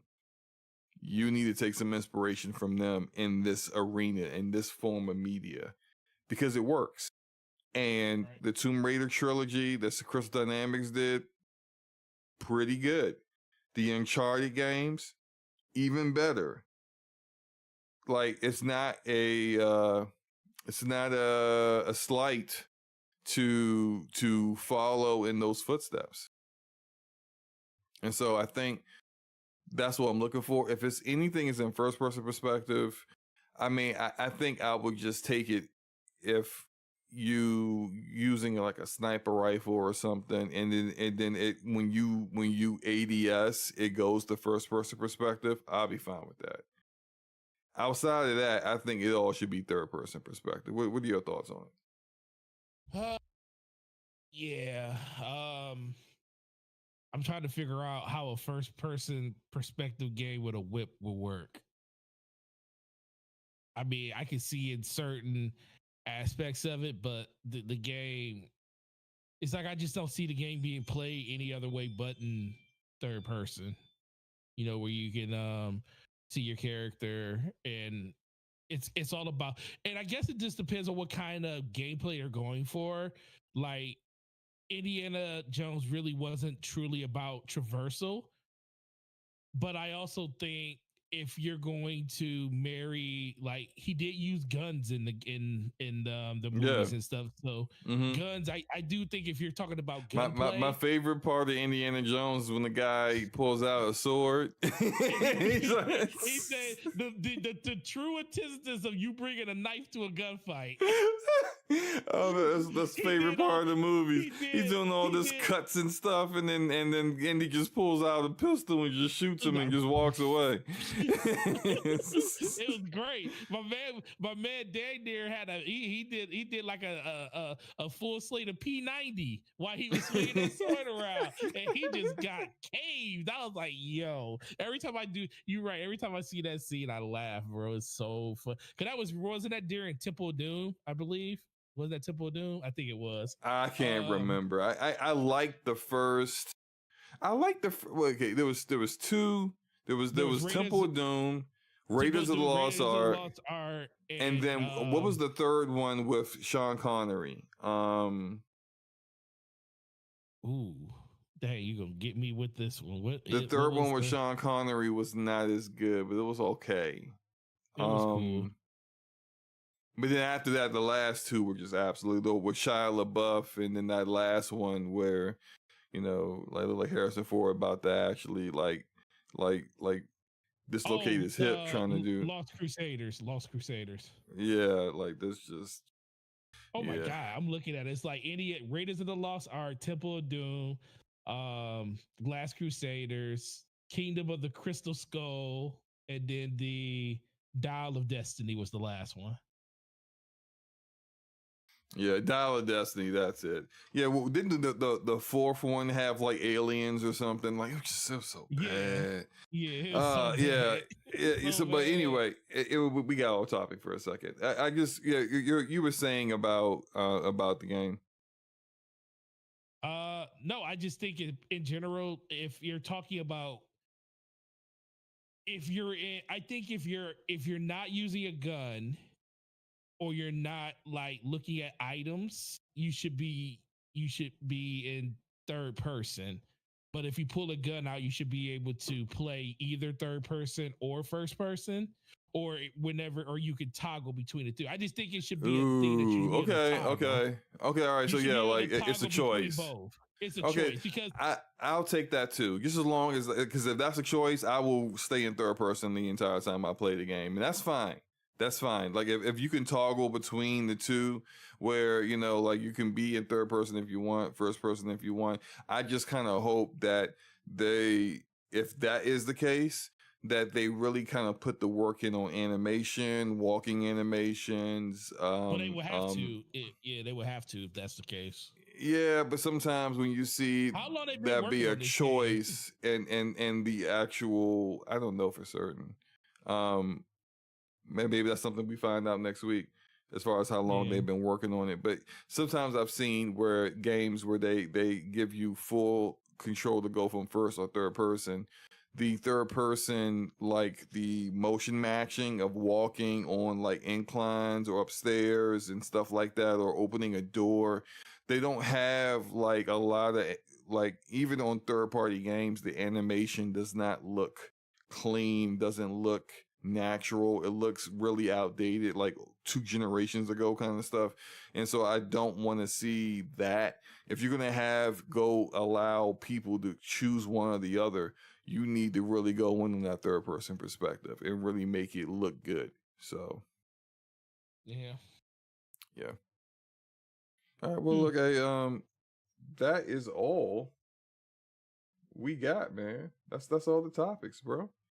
Anything that you I know we got through everything pretty quickly, huh? Before 11 o'clock. 2 minutes before 11 o'clock. Shout out to you. Hey man, I do what I do. I try. Nah, yeah. No. Other than that, man, no, it's just wow. I was just going down the Indiana Jones rabbit hole. I'm really looking forward to this developer direct though. I'm just looking forward because I guess because Hellblade is the game that is my most anticipated game this year. That's the one I'm looking forward to the most. Okay. And I want to know when it's coming because I want to do a replay. I want to play through Hellblade 1 again. I'm only one achievement short of getting the 1,000 on that, and it's stupid. I think I'm missing one of the runes. You know, the little runes that you had to do, like the little thing you had to look at all the runes to get the whole thing to light up. I'm missing one.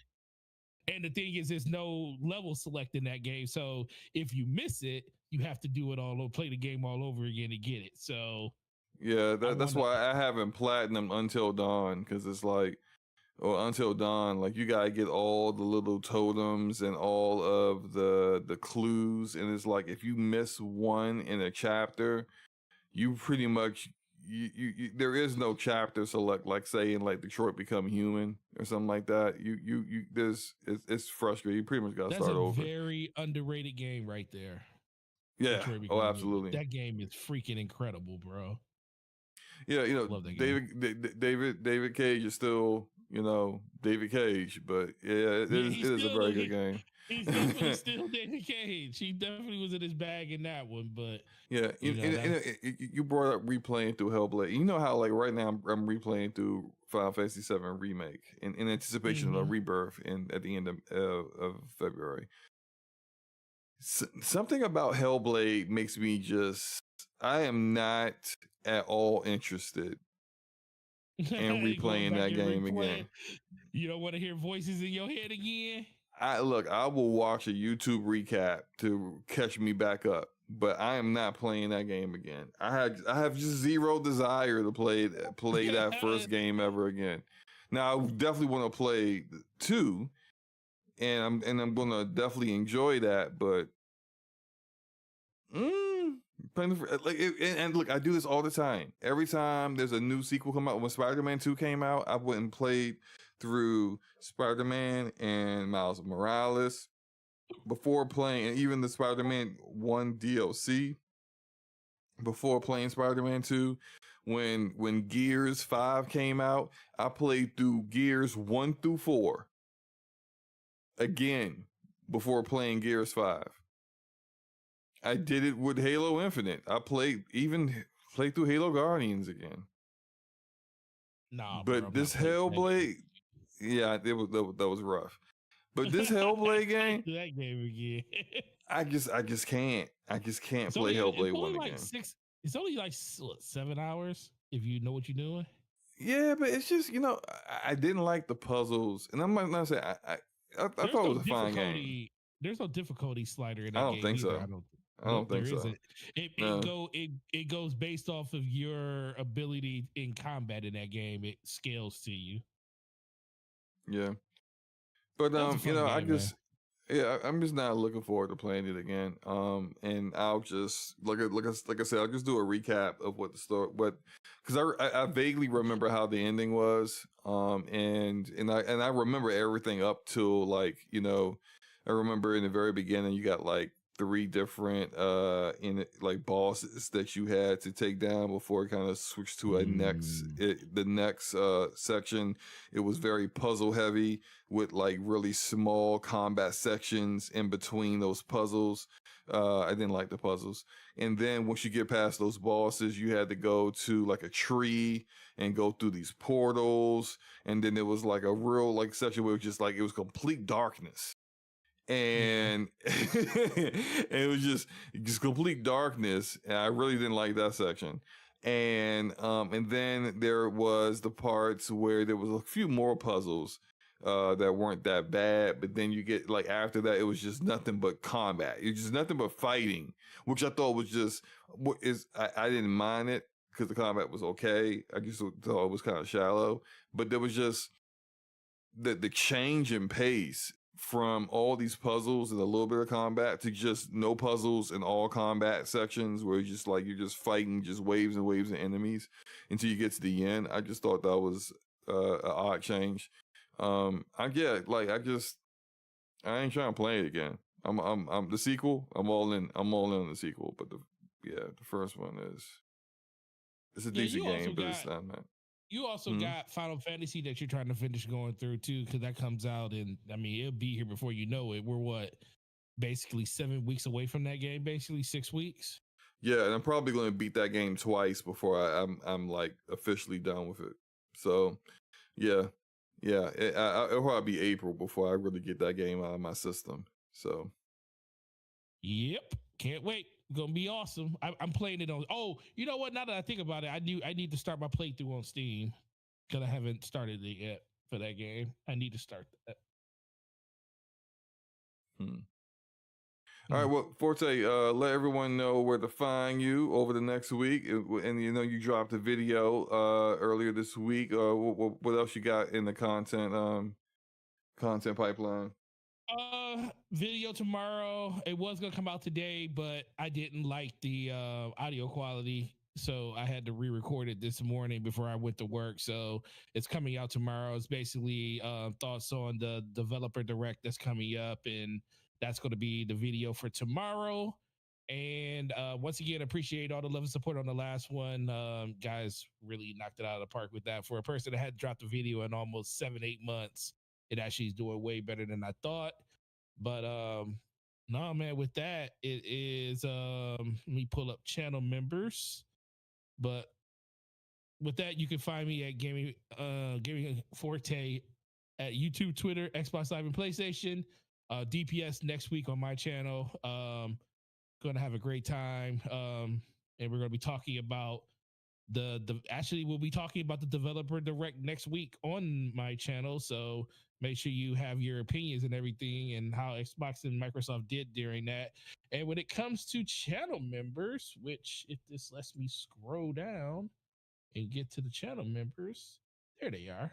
Shout out to all you guys to support us in this way. We got FTW, Donnell Brown, Erodimus, Brat, Basement Radio Arcade Podcast, Stardust Acero, Ramon Terrell, Hargy Chini, Corey Hill, Slomo Backslap, DJ Oris, and that guy Smitty. Really appreciate you guys supporting us once again in this way. And enjoy the games that you're playing. Enjoy your week. And thanks for showing up again. Yep. See you guys next week. Peace.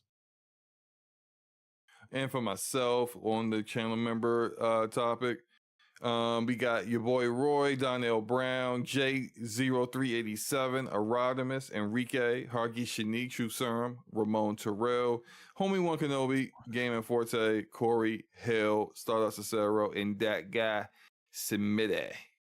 So we appreciate you guys for supporting us in this way. It looks like we got a couple people in the chat that's a little aggressive. It looks like. I mean, I was trying not to. No, it's just no, it looks like Enrique handled it. It's just like a couple of people that are basically trolling for attention or something. So they got their attention. You know, congratulations. Bye now. We're gonna get out of here. Next week, DPS podcast will be at 9 p.m. Eastern Standard Time as usual. We did run a little poll on the Twitter account to see if you guys were up to a potential move in in day to Friday 9 p.m. and it looks like 60% of you said that Thursday was the day for you guys. So hey, we're gonna stay right where we are.